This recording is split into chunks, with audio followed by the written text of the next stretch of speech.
My name's Scott Acord. Today's date is April 13th, and I'm here with my colleague. I'm Jane Hopke. I am a Principal Reimbursement Regulatory Reporting Analyst at Providence, based up here in Renton, Washington. Jane, we've recently met, and we had a little bit of a conversation about a podcast we've got coming up on gender-affirming care. Wanted to talk a little bit about your story. So can you just tell me a little bit about you, who you are? I was born in upstate New York to a very conservative college professor and his wife. Ironically enough, grew up in a liberal denomination of Christianity, Presbyterianism. I grew up with my parents saying, accept everybody, but then when it came to the LGBTQIA plus community, they're wrong. When I was young, I did swimming lessons starting at about the age of 5. Now, I'm in the locker room, changing into my bathing suit and seeing everybody else changing into theirs. And I was like, okay, this feels funny. What's going on? But then I also felt the same way about boys. But because my parents were so traditional, I mean, let's put it this way, it was truly a white wedding between my parents.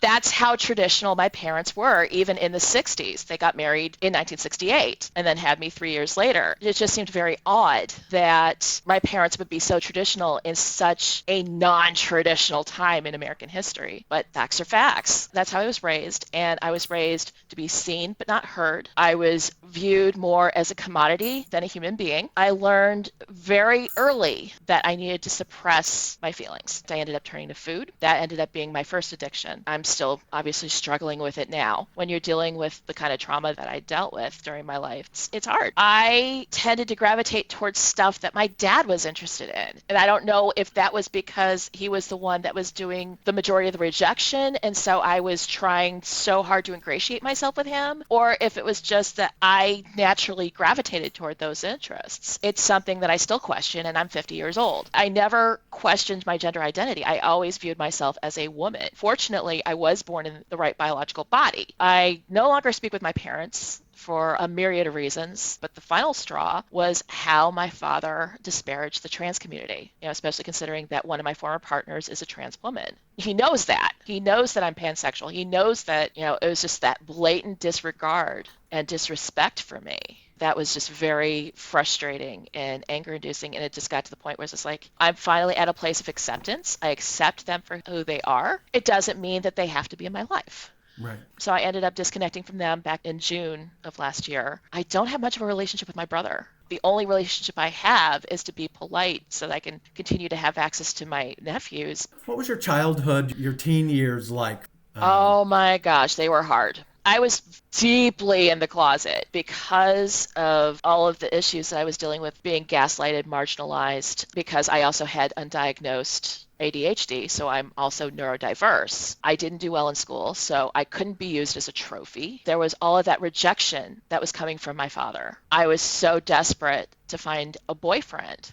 I desperately wanted to fit that mold and be accepted, to the detriment of who I really am. I ended up getting into physical relationships a lot younger than I should have. I ended up being sexually assaulted by somebody that I dated. When I told my parents about the sexual assault, I was grounded for 2 weeks because I had sex in the house without parents around. So here I am, 50 years old, no relationship, no kids. I am single by choice because I don't know thing one about having an emotionally intimate relationship. When did you come out to yourself? I came out to myself in my mid-20s, but I didn't come out to my parents until 2016 when I was 45.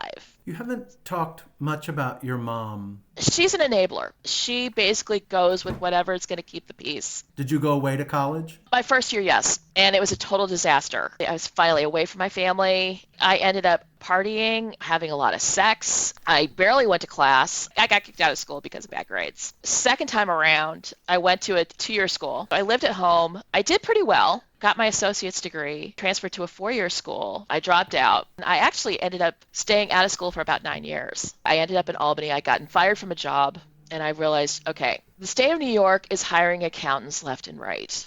I'm good with numbers. I always enjoyed doing my tax return every year. Here I was, late 20s, early 30s. I finally started embracing my dorkiness.